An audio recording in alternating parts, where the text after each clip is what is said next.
Next topic is we're going to distinguish three types of money: commodity money, representative money, and fiat money.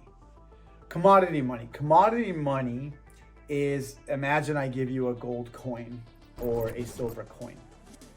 It is an actual commodity that you could melt down and hold as a piece of gold or a piece of silver.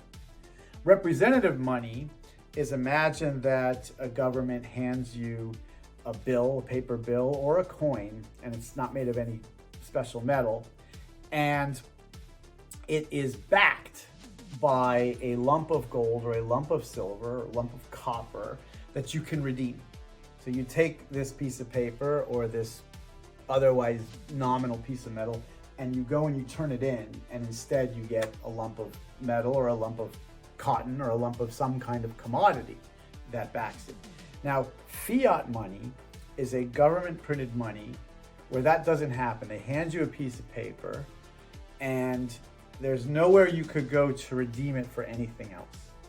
And fiat is this Latin word that means let there be. It's a government saying, we declare, we let there be value for this piece of paper. That's commodity money, that's representative money, and that's fiat money.